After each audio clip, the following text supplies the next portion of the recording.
Salut à tous, c'est Nazband qui vous parle pour un nouveau LDC. Je crois que je vais refaire cette intro. Salut à tous, c'est Nazband qui vous parle pour un nouveau LDC pour les ondes des creepypasta. Je tiens à signaler que ceux qui auraient découvert mes vidéos par ce deuxième épisode et veulent se faire peur, eh ben il faut pas regarder mes vidéos parce que moi mon but dans LDC c'est de démonter des creepypasta en citant toutes les incohérences qu'il y a dedans. Voilà. Donc inutile de venir me dire non mais arrête de faire des intermèdes entre deux en citant les incohérences, ça sert à rien. Non, c'est le but de l'émission. Hein, donc ne me dites pas ce que je dois faire, c'est mon émission, enfin. Voilà. Et en plus j'ai mal à la gorge, ça va être vachement marrant de lire cette prochaine creepypasta. Une creepypasta qui ne m'a été conseillée par personne parce que j'ai découvert tout seul comme un grand. Il s'agit de Suicide Mouse. Une creepypasta qui m'a fait énormément peur à l'époque, mais que je pense que maintenant on va bien pouvoir démonter. Hein? Alors on y va! Allez. On y va pour Disney Suicide Mouse. Traduite, enfin postée par Rob Nukem à 9h26. Du lundi 18 avril 2011. Donc ça date un peu Suicide Mouse quand même. Mais bref. Vous vous souvenez des cartoons de Mickey Mouse des années 1930, ceux sortis en DVD il y a quelque temps? Il y en a un qui n'est jamais sorti, même pour le plus hardcore des fans de Disney. D'après les sources, c'est rien de spécial. C'est juste une boucle continue de Mickey qui marche, dans le même genre que les pires à feu, qui dure 2-3 minutes avant de faire un fondu au noir. Au lieu des chansons mignonnes de ce genre de cartoon, la chanson de celui-là n'en est pas vraiment une. Juste du bruit, comme si quelqu'un cognait sur les touches d'un piano au hasard pendant 1 minute 30, avant d'avoir du bruit pour le reste.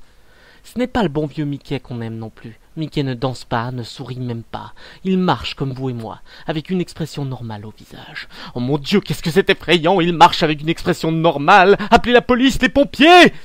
Mais bon. Mais pour une raison inconnue, il tourne sa tête de droite à gauche. C'est extrêmement effrayant. Jusqu'à 1 an ou 2, tout le monde croyait qu'après le fondu au noir, c'était tout. Quand Léonard Maltin révisait le cartoon pour l'inclure dans la série complète, il a décidé que c'était trop pourri à mettre en DVD, mais voulait tout de même une copie digitale car c'était malgré tout une création de Walt Disney. Quand il a fini la numériser, il remarqua quelque chose.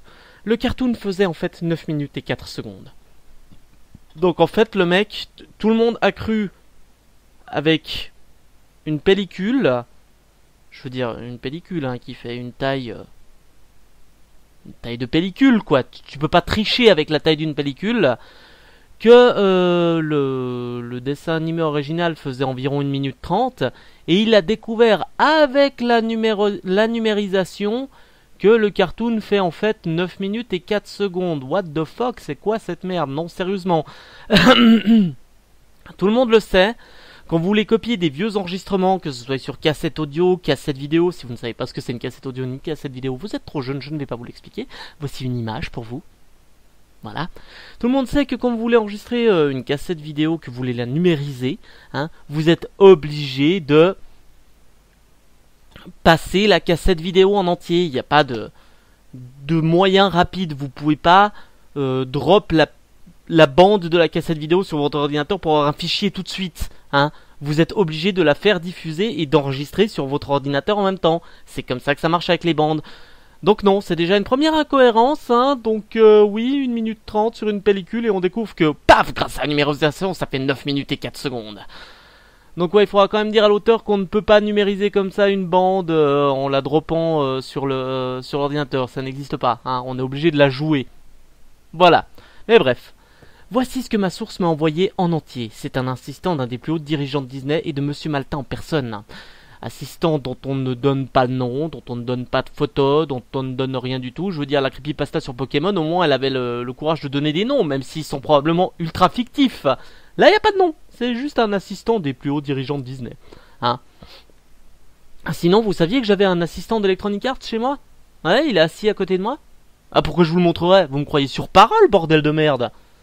Enfin bref, continuons. Hein, c'est une creepypasta assez courte.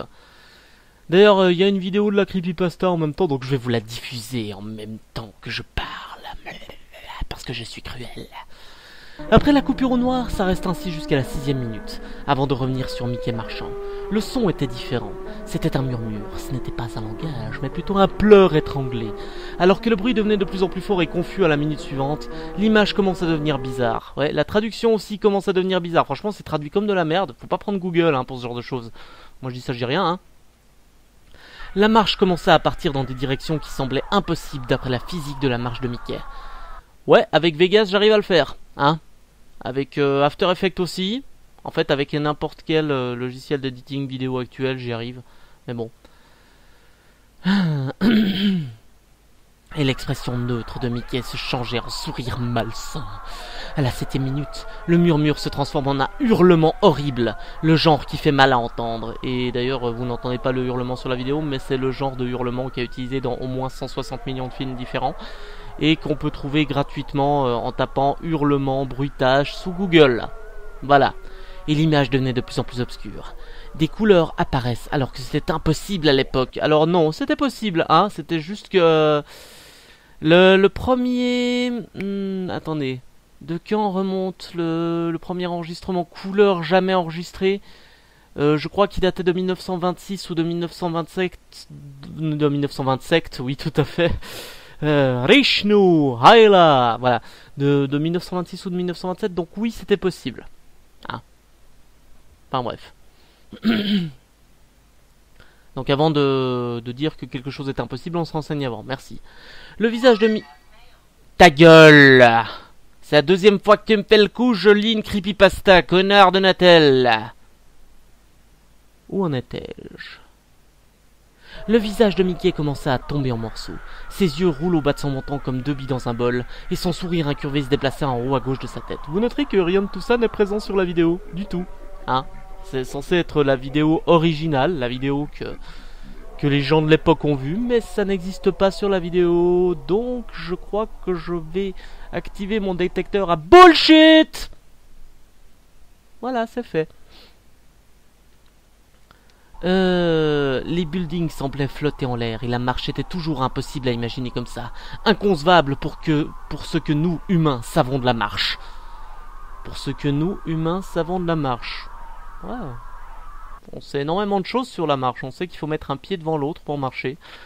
Autrement, à part ça, je crois pas qu'on sait grand chose de la marche. Ah oui, c'est bon pour la santé aussi. Enfin bref, passons. Monsieur Maltin s'est senti mal et a quitté la salle. En voyant un employé pour finir la vidéo et prendre des notes sur tout ce qui se passe jusqu'à la dernière seconde, et a immédiatement mis le disque du cartoon sous clé dans un coffre.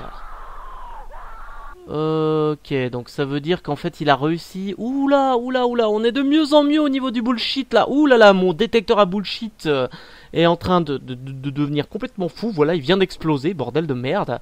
Donc déjà, Monsieur Maltin, c'est cool d'avoir un Monsieur Maltin, son nom, son prénom peut-être, une interview de l'homme. Non, rien du tout. Et a immédiatement mis le disque du cartoon sous clé dans un coffre. Ça veut dire que la pellicule tourne encore, mais que le mec en a déjà une copie numérique. C'est physiquement impossible. Comme je vous l'ai dit, il faut attendre que la pellicule soit finie pour avoir un enregistrement numérique complet. Mais bon. Le hurlement continue jusqu'à la 8e minute et des poussières. C'est bien, quelle précision. Et ça coupe abruptement sur la tête de Mickey Mouse des crédits de fin de chaque vidéo, avec en arrière-plan le bruit d'une boîte à musique cassée. Il reste plus que 30 secondes à ce stade, et peu importe ce qu'il y a après, je n'ai pas pu avoir plus d'informations.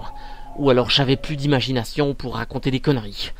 D'après un vigile qui faisait sa ronde à l'extérieur de la salle, dont nous ne saurons ni le nom, ni d'interview, ni à quoi il ressemble, comme d'habitude, il semblerait qu'à la dernière image, l'employé trébucha hors de la salle tout pâle en disant « La vraie souffrance est inconnue », cette fois avant de prendre le flingue du vigile et commettre son suicide.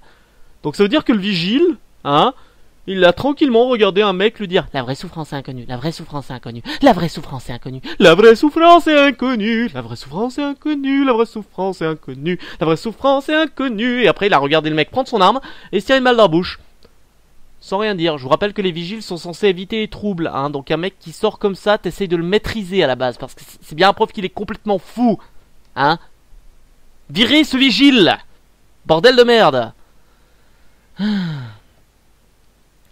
L'info que j'ai pu avoir de Léonard Maltin... Ah tiens, on a un prénom! Léonard Maltin! Attendez, tiens. Léonard Maltin... Interview. On va voir s'il existe, le mec.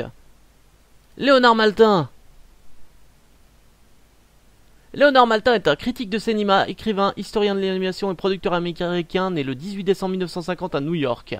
Il est l'auteur d'une encyclopédie du cinéma régulièrement mise à jour depuis 1969. Ok, donc Léonard Maltin n'a absolument pas bossé chez Disney selon sa page Wikipédia. Je sais que Wikipédia c'est pas exactement le meilleur truc du monde, mais voilà, Léonard Maltin n'a pas bossé chez Disney. Donc pourquoi ce Léonard Maltin qui est un journaliste, surtout un journaliste qui va pas raconter ça? Je veux dire, c'est le scoop du siècle. Mais non, non, on va pas raconter. L'info que j'ai pu avoir de Léonard Maltin, donc le mec fictif qui n'existe pas, était que la dernière image était une page en russe qui disait vaguement « Le spectacle de l'enfer ramène ses voyeurs là-bas ». Ouais, non, ça doit être de la traduction complètement foirée, À ce que je sais, personne n'a la vue à part lui. Mais plusieurs employés de Disney ont tenté de s'approprier la vidéo sur RapidShare. Tous ont rapidement arrêté leur emploi. Si vous trouvez ce film, ne le regardez pas. Vous avez regardé ce film en même temps que moi, pendant que je parlais. Vous êtes mort? Non, pas du tout. Vous n'êtes pas mort. Incroyable, moi non plus. Je vous rappelle que cette vidéo, comme les 160 milliards de vidéos Suicide Mouse sur YouTube, clame être la vidéo originale, ce qui n'est pas le cas. Donc nous avons donc une autre creepypasta bullshit. Je vous la sers avec un peu de merde, votre creepypasta bullshit? Non? C'est bon? Vous la mangez comme ça? C'est très bien. Comme d'habitude, je dois donner mon avis. C'est de la merde. C'est de la merde. Non, parce que, je veux dire, l'histoire elle est plutôt bien écrite. Je l'avais lu en anglais à l'époque, elle est bien écrite. La traduction est assez foireuse. Mais bon, ça, c'est la traduction qui est foireuse, c'est pas la creepypasta. Par contre, ce qui m'énerve, comme d'habitude, c'est que le mec aurait pu, dans le but de sa creepypasta, créer un faux Léonard Martin, peut-être même faire une fausse page Wikipédia, avec Léonard Martin qui aurait travaillé chez Disney, par exemple. C'est pas une conne idée. Et même mettre une interview du monsieur sur internet. Ça aurait fait du bien, quoi, je veux dire, c'est... Et il y a les petits trucs qui m'énervent aussi. C'est un assistant d'un des plus hauts dirigeants de Disney et de Monsieur Maltin en personne. Mais on n'a pas son nom, on n'a rien. Invente un nom fictif, mec, et crée une page fictive sur ce mec. Si tu veux faire croire que ton histoire est vraie, fais-le. Voilà. Donc pour moi, cette creepypasta, elle est bien, mais c'est une creepypasta, quoi. À ne pas prendre au sérieux. Si vous avez pris ça au sérieux, j'espère que maintenant vous ne le faites plus. Voilà. Donc, comme d'hab, abonnez, etc., blablabla, page Facebook, tout est dans la description de la vidéo, y compris le lien de la creepypasta pour la lire vous-même, mais je vous conseille quand même de la lire en anglais. Faites une recherche sur Google, avec Suicide Mouse, c'est mieux. Voilà. Sur ce, je crois que je vous ai tout dit, donc je vous dis ciao les gens, c'était Nasband pour vous servir et vous lire des creepypastas. Bye!